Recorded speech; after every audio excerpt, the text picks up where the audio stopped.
മഴത്തുള്ളി പോലെയാണ് ഇപ്പോൾ നല്ല വാർത്തകൾ വരുന്നത്. അതുപോലെ ഒരു നിത്യവസന്തത്തിനെ കുറിച്ചാണ് എനിക്കിന്ന് പറയാനുള്ളത്. നിത്യവസന്തം എന്നത് ബദിരിയായ മൂകിയായ ഒരു പെൺകുട്ടിയാണ്. ആയിരുന്നു, ഇപ്പോൾ അല്ല. കൊട്ടാരക്കര സ്വദേശിനിയാണ്. മൂവാറ്റുപുഴ സ്വദേശി വിവാഹം ചെയ്തു വന്നു.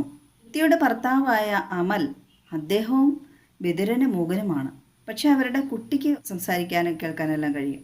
നിത്യ ഇപ്പോൾ ബദിരിയല്ല എന്ന് പറയുന്നതിൻ്റെ പിന്നിൽ ഒരു കഥയുണ്ട്. നിത്യ ഇൻസ്റ്റഗ്രാം വഴി ഒരു പരസ്യം കണ്ടു. തൊടുപുഴ മഹാറാണി ടെക്സ്റ്റൈൽസിൽ ഒരു സെയിൽസ് എക്സിക്യൂട്ടീവിൻ്റെ ഒഴിവുണ്ട്. അങ്ങനെ നിത്യ അവിടെ അഭിമുഖത്തിന് ചെന്നു. അത്ഭുതം, അവരാ കുട്ടിയെ സെലക്ട് ചെയ്തു. സംസാരശേഷിയും കേൾവിശക്തിയും ഇല്ല എന്ന് ഓർക്കണം. കുട്ടിയെ തിരഞ്ഞെടുത്ത വസ്ത്രവ്യാപാര സ്ഥാപനത്തിൻ്റെ ഉടമയും മാനേജ്മെൻറ്റും എല്ലാം എത്ര കാരുണ്യം ഉള്ള ആൾക്കാരാണ്. ആ കുട്ടി ഇതിനു മുമ്പ് പല സ്ഥലത്തും ജോലി അന്വേഷിച്ച് പോയിട്ടുള്ളതാണ്. ആരും ജോലി കൊടുത്തില്ല കുട്ടിക്ക്. ഈ ഒരു സ്ഥാപനം മാത്രമാണ് ആ കുട്ടിക്ക് ജോലി നൽകിയത്. അത് വലിയൊരു വഴിത്തിരിവായി. അപ്പോൾ ആദ്യം ജോലി കൊടുക്കാത്ത സ്ഥാപനക്കാർക്ക് ശരിക്കും നന്ദിയാണ് രേഖപ്പെടുത്തേണ്ടത്. ഒരുപക്ഷെ ആ കുട്ടിക്ക് അന്ന് ജോലി കിട്ടിപ്പോയായിരുന്നെങ്കിൽ ഇപ്പോൾ വലിയ സ്റ്റാറായിട്ട് മാറില്ലായിരുന്നു നിത്യ. കേൾവിശക്തിയും സംസാരശേഷിയും ഇല്ലാത്ത നിത്യയ്ക്ക് സഹപ്രവർത്തകർ ചേർന്ന് കേൾവിശക്തി ലഭിക്കുന്നതിനാവശ്യമായ ഒരു ഹിയറിംഗ് എയ്ഡ് സർപ്രൈസായി വാങ്ങിച്ചു നൽകാമെന്ന് തീരുമാനിച്ചു. ഇത് ആ വസ്ത്രവ്യാപാര സ്ഥാപന ഉടമയുടെ ചെവിയിലെത്തി. അങ്ങനെ അദ്ദേഹം സ്വന്തമായി തന്നെ നിത്യയ്ക്ക് കേൾവി ലഭിക്കുന്നതിനാവശ്യമായ ഉപകരണം വാങ്ങിച്ചു നൽകി. ആ രംഗമെല്ലാം വാർത്തകളിലെല്ലാം കണ്ടിരുന്നു. വളരെ വികാരനിർഭരമായ നിമിഷം.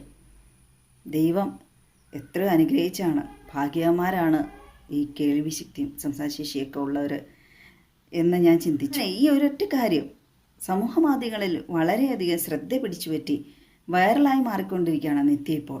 ആ വസ്ത്രവ്യാപാര സ്ഥാപന ഉടമയുടെ വിശാലമനസ്കയുടെ മറ്റൊരു രൂപം കൂടി നിത്യയിലൂടെ തെളിഞ്ഞു. തൊടുപുഴയുടെ നഗരമധ്യത്തിലായി നിത്യയുടെ മുഖം പതിഞ്ഞ വലിയൊരു ബോർഡാണ് സ്ഥാപിച്ചിരിക്കുന്നത്. കടയുടെ പരസ്യമായി കേരളത്തിൽ ആദ്യമായിട്ടാണ് ഇത്തരത്തിൽ തൊഴിലാളിയുടെ മുഖം പതിപ്പിച്ച പരസ്യം പതിച്ച വലിയൊരു ബോർഡ്, ആ തൊഴിലാളി ജോലി ചെയ്യുന്ന സ്ഥാപനത്തിൻ്റെ തന്നെ ബോർഡ് പതിപ്പിച്ചിരിക്കുന്നത്. അങ്ങനെ നിത്യ തന്നെ ജോലി ചെയ്യുന്ന കടയുടെ പരസ്യ മോഡലാക്കി നിത്യയുടെ ഒത്തിരി റീൽസ് ഷോർട്സായിട്ടൊക്കെ സമൂഹ മാധ്യമങ്ങളിൽ കാണാനുണ്ട്. ഈ കടയുടെ പരസ്യവുമായി ബന്ധപ്പെട്ട് ഹിയറിംഗ് എയ്ഡ് സമ്മാനമായി നൽകി അത് വെച്ച് അമ്മയെ വിളിക്കുന്ന വികാര നിർഭരമായ നിമിഷങ്ങളൊക്കെ ഉണ്ട്.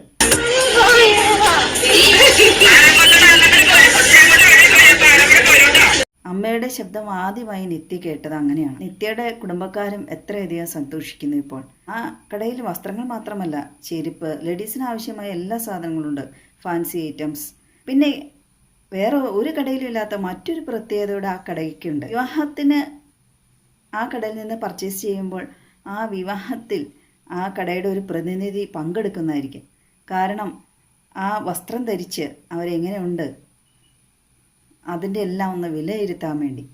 വേറെ കേരളത്തിൽ അങ്ങനെ ഒരു സംഭവം ഉണ്ടോ? മഹാറാണിയുടെ നവീകരിച്ച ഷോറൂം ഉദ്ഘാടനം ചെയ്ത് തെന്നിന്ത്യയിലെ താരസുന്ദരിയായ സാമന്തയായിരുന്നു. ഒത്തിരി പണവും കൊടുത്ത് ഒത്തിരി ആർഭാടം കാണിച്ച് ആ മേക്കപ്പൊക്കെ ഇട്ടും സിനിമാ നടികളെ പരസ്യ മോഡലാക്കുന്നതിനേക്കാൾ എത്രയോ ഭേദമാണല്ലേ നിത്യയെ പോലെയുള്ള ആളെ പരസ്യ മോഡലാക്കിയത്.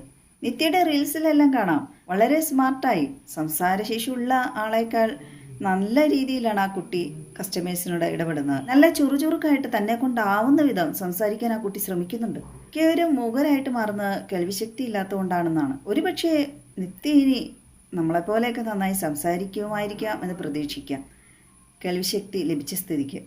അങ്ങനെ ആകട്ടെ, അതിന് ദൈവം ഇടയാക്കട്ടെ എന്ന് പ്രാർത്ഥിക്കാം. മഹാറാണി വസ്ത്രവ്യാപാര സ്ഥാപനത്തിൻ്റെ ഉടമയെ മാതൃകയാക്കാവുന്നതാണ് ഇതുപോലെ മറ്റുള്ള സ്ഥാപനങ്ങൾ നടത്തുന്നവർക്കും. കാരണം നിത്യയെപ്പോലെയുള്ളവർക്ക്, അംഗവൈകല്യമുള്ളവർക്കും ജീവിക്കണമല്ലോ ഈ ലോകത്തിൽ. നിത്യ മാത്രമല്ല, നിത്യയ്ക്ക് തൊഴിൽ നൽകിയ, നിത്യയെ ഉയരങ്ങളിലേക്ക് എത്തിച്ച ഈ വസ്ത്രവ്യാപാര സ്ഥാപനവും ഉയരങ്ങളിൽ തന്നെ എത്തിപ്പെടട്ടെ. പല ജില്ലയിൽ നിന്നുള്ള ആളുകളും ആ കടയിൽ വസ്ത്രം മറ്റും വാങ്ങുന്നതിനായി ചെല്ലാറുണ്ട്. എന്തോ ഫ്രീ കൊടുക്കും പോലെയാണ്, എപ്പോൾ ചെന്നാലും ആ കടയിൽ തിരക്കാണ്. അപ്പോൾ ആ കടയുടെ ഗുണമേന്മ ഊഹിക്കാവുന്നതല്ലേ ഉള്ളൂ. നിത്യ സ്ഥാപനത്തിൽ കാലെടുത്ത് കുത്തിയോടുകൂടി അവിടുത്തെ ആ തിരക്ക് ഇരട്ടിയിലധികമായി. അങ്ങനെ ആ കടയുടെ നിത്യവസന്തമായി മാറി നിത്യ. ഞാൻ ഈ വീഡിയോ ഇടാൻ തന്നെ കാരണം നിത്യയുടെ ശബ്ദമായി മാറണമെന്ന് എനിക്ക് തോന്നി. നിത്യ ജോലി ചെയ്യുന്ന ആ സ്ഥാപനത്തിലെ ഓരോരുത്തരും നിത്യയുടെ ശബ്ദമാണ്. സംസാരശേഷി കേൾവിശക്തി ഇല്ലാതിരുന്നിട്ടും ജോലിക്ക് പോവാൻ തയ്യാറായ നിത്യയെ എത്ര പ്രശംസിച്ചാലും അഭിനന്ദിച്ചാലും മതി വരില്ല. നിത്യയ്ക്ക് ബിഗ് സല്യൂട്ട്.